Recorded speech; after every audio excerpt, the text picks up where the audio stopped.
یہ تو آپ نے سن لیا کہ اسرائیل کی طرف سے کس طرح سے فیلڈ مارشل کے خلاف سازش تیار کی گئی تھی۔ ہم اس سے اگلی بات کرتے ہیں کیونکہ میڈیا میں یہ خبریں آپ تک پہنچ چکی ہیں اور کئی تجزیات بھی آپ دیکھ چکے ہیں، سن چکے ہیں۔ ہم اس سے اگلی بات کرتے ہیں جس طرح سے کہا گیا کہ اسرائیل نے فیلڈ مارشل صاحب کے طیارے میں کوئی سازش کرنے کی کوشش کی تھی، ان کا طیارہ تباہ کرنے کی سازش کی تھی اور پاکستان کی انٹیلیجنس کی طرف سے ان کی کار پکڑی گئی یا پھر ان کا منصوبہ پکڑا گیا، اور اس کے ساتھ ہی پاکستان کی انٹیلیجنس کی طرف سے اسرائیل کو باور کروایا گیا کہ اگر ایسا کچھ کیا گیا فیلڈ مارشل صاحب کو اگر نقصان پہنچا تو پھر اسرائیل کو صفحہ ہستی سے مٹا دیا جائے گا۔ یہ کسی مغربی صحافی کی طرف سے خبر دی گئی تھی اور اس کی تصدیق بھی انہی کی طرف سے کی گئی، تاہم تردید بھی کی گئی ہے۔ پاکستان میں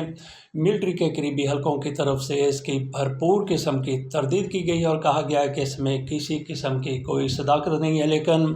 پاکستان کے سوشل میڈیا میں اور پاکستان کے یوٹیوبر جو فیلڈ مارشل کے حامی ہیں، جو حکومت کے حامی ہیں،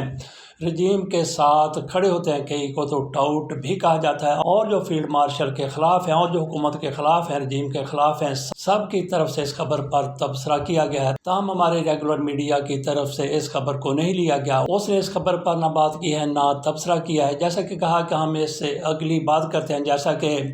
کہا گیا کہ پاکستان کے فیلڈ مارشل کو پاکستان کی کسی بھی شخصیت کو خصوصی طور پہ وہاں پہ جو سوئٹزرلینڈ میں گئے ہوئے تھے ایران اور امریکہ کے مذاکرات کے دوران، ہماری پاکستان کی اعلیٰ ترین شخصیات وہاں پہ موجود تھی۔ فیلڈ مارشل صاحب جو پاکستان کی اصل قوت ہیں، اصل طاقت ہیں، وہ وہاں پہ موجود تھے، اور ان کے ساتھ ساتھ شہباز شریف صاحب پاکستان کے وزیر اعظم وہ بھی وہاں پہ موجود تھے۔ اور اسی دوران کہا جاتا ہے کہ فیلڈ مارشل صاحب کے طیارے کو نقصان پہنچانے کے لیے ایک منصوبہ اسرائیل کی طرف سے بنایا گیا، بر وقت پاکستان کی انٹیلیجنس ایجنسیوں کی طرف سے اس کو مانیٹر کر لیا گیا اور پھر دھمکی لگا دی گئی، اور کہا گیا کہ فیلڈ مارشل صاحب کو اگر کوئی نقصان پہنچتا ہے تو پھر صفحہ ہستی سے اسرائیل کو مٹا دیا جائے گا، ختم کر دیا جائے گا۔ ہم نے یہاں پہ یہ جائزہ لینا ہے کہ کیا پاکستان ایسا کر بھی سکتا ہے یا پھر صرف دھمکی دی گئی تھی۔ تو قاری زوار بہادر صاحب کا میں ویلاگ دیکھ رہا تھا، انہوں نے اس حوالے سے بات کی ہے، انہوں نے کہا کہ فیلڈ مارشل صاحب کے خلاف سازش کی گئی اور ہماری انٹیلیجنس ایجنسیوں کی طرف سے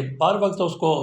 مانیٹر کر لیا گیا، پکڑ لیا۔ قاری زوار بہادر صاحب کی طرف سے اس پر بات کھول کر کی گئی ہے، انہوں نے کہا کہ فیلڈ مارشل کو نقصان پہنچانا پاکستان کو نقصان پہنچانے کے مترادف ہے، لیکن اس کے ساتھ ہی انہوں نے ایک بہت بڑا سوال بھی اٹھا دیا۔ انہوں نے کہا کہ ہماری انٹیلیجنس ایجنسیاں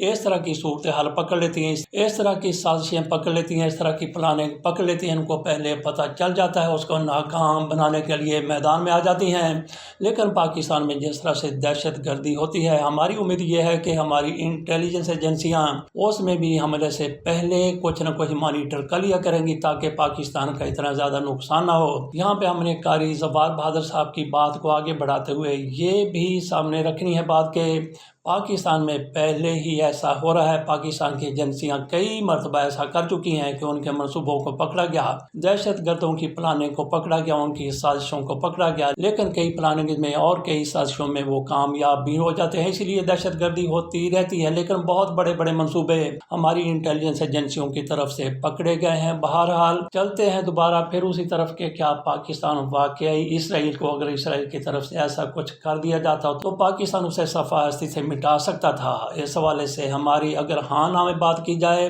تو بالکل ہاں میں جواب آتا ہے کہ پاکستان اسرائیل کو صفحہ ہستی سے مٹا سکتا ہے۔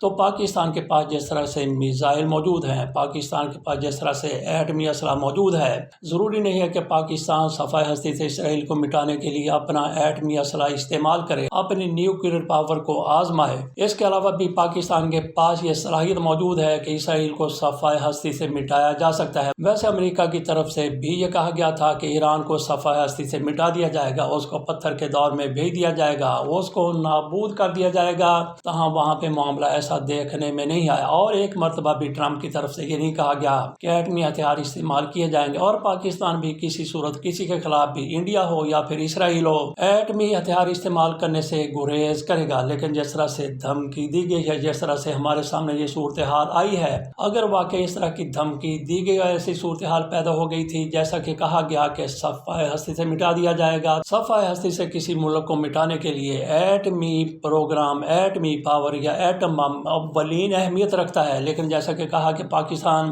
ایسا کچھ نہیں کرے گا۔ پاکستان کے پاس اور بھی بہت کچھ موجود ہے جس سے اسرائیل کو اتنا نقصان پہنچایا جا سکتا ہے کہ اس کی تباہی اس قدر ہو جائے گی کہ وہ کئی سال تک سنبھلنے کے قابل نہیں رہے گا۔ صفحہ ہستی سے آج کل مٹانے کا مطلب یہ نہیں ہے کہ جس طرح سے امریکہ کی طرف سے ہیروشیما اور ناگاساکی کو واقعی صفحہ ہستی سے مٹا دیا گیا تھا، ان شہروں کو تباہ و برباد کر کے رکھ دیا گیا تھا۔ محاورتاً اس کو کہتے ہیں کہ صفحہ ہستی سے مٹا دیا گیا تھا، بہت زیادہ نقصان ہوا تھا، لیکن وہ شہر آج بھی باقی ہیں، آج بھی موجود ہیں، آج بھی وہاں پہ ریل پیل ہے، وہاں پہ چہل پہل ہے۔ لیکن امریکہ کی طرف سے جس طرح سے ان دنوں میں آج سے کئی دہائیاں پہلے، کئی سال پہلے، بلکہ نصف صدی سے بھی زیادہ یہ عرصہ ہو چکا ہے، ان شہروں کو تباہ و برباد کر کے رکھ دیا گیا تھا۔ آج کے تجزیہ کار ماہرین کہتے ہیں کہ وہ ایٹم بم پہلی اور آخری مرتبہ دو چلائے گئے تھے، اس کے بعد ایٹم بم چلانے کی کہیں بھی ضرورت پیش نہیں آئی، اور ہو سکتا ہے کہ آئندہ بھی ایسی ضرورت پیش نہ آئے۔ لیکن جس طرح سے پاکستان کی طرف سے دھمکی دی گئی، ہماری انٹیلیجنس اداروں کی طرف سے کہا گیا مبینہ طور پر کہ اسرائیل کو صفحہ ہستی سے مٹا دیا جائے گا، پاکستان واقعی اتنی قوت رکھتا ہے، ایسی مہارت رکھتا ہے، ایسی طاقت رکھتا ہے کہ اسرائیل کی تباہی بربادی اس قدر کر دے کہ کئی سال تک وہ سنبھل نہیں سکے گا، اور یہی کسی ملک کو صفحہ ہستی سے مٹانا ہوتا ہے۔ باقی ایران اور امریکہ کی جنگ کے بارے میں آج بھی یہ باتیں ہو رہی ہیں کہ کون جیتا ہے۔ ایران کی طرف سے دعویٰ کیا جا رہا ہے کہ ہم جیتے ہیں، جبکہ ٹرمپ کی طرف سے دعویٰ کیا جا رہا ہے کہ وہ جیتے ہیں۔ تو یہاں پہ صورتحال یہ ہے کہ اگر کوئی ایک ملک جیت جاتا ہے تو وہ اپنی شرائط پر ہارنے والے سے صلح کرتا ہے یا پھر ہارنے والے سے معاہدہ کرتا ہے۔ یہاں پہ ایسی کوئی صورتحال نظر نہیں آئی۔ اگر معاہدہ ہوا ہے تو برابری کی سطح پر معاہدہ ہوا ہے۔ جنگ کی بات کی جائے تو کوئی بھی فریقین میں سے نہیں جیتا، نہ ایران جیتا ہے اور نہ ہی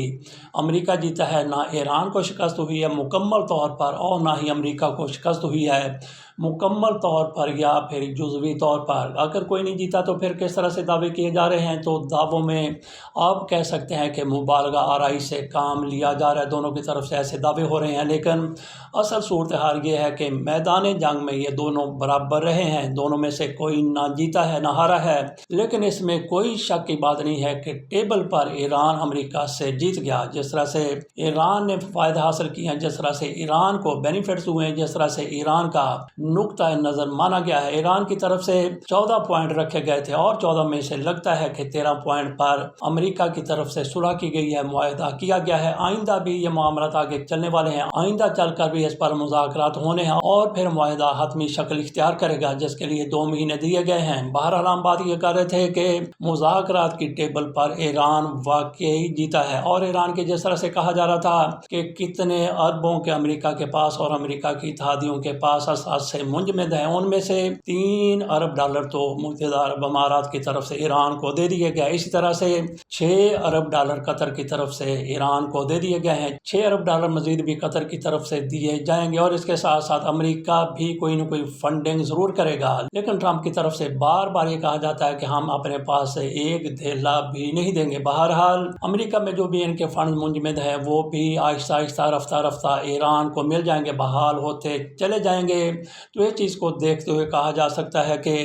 ایران کی طرف سے مذاکرات کی ٹیبل پر کامیابی حاصل کی گئی ہے، زیادہ بینیفٹ ایران کا ہوا ہے۔ تاہم امریکہ کی طرف سے جو کچھ کہا جا رہا ہے کہ ہمیں بڑا فائدہ ہوا ہے، وہ ہوائی فائدہ ہے، کہیں نظر نہیں آ رہا۔ ٹرمپ کی طرف سے سب سے بڑا مقصد جو اس جنگ کا بتایا گیا تھا وہ یہ تھا کہ ہم نے ایران میں رجیم چینج کرنی، ایران میں رجیم چینج نہیں ہوئی، اور اس کے بعد ان کا سب سے بڑا مقصد یہ تھا کہ ہم نے ایران سے یورینیم کو واپس لے جانا ہے، وہاں سے کہیں اور منتقل کر دینا ہے۔ اس میں بھی ان کی کامیابی نہیں ہو سکی۔ تاہم امریکہ کی طرف سے کامیابی کا صحرا اس طرح سے اپنے سر سجایا جا رہا ہے کہ ایران نے اسے اتفاق کر لیا ہے کہ ان کی جو نیوکلیئر تنصیبات ہیں ان کا معائنہ IAEA والے کر سکتے ہیں، تو اسی کو امریکہ والے اپنی کامیابی کہہ رہے ہیں۔ ہم نے بات کی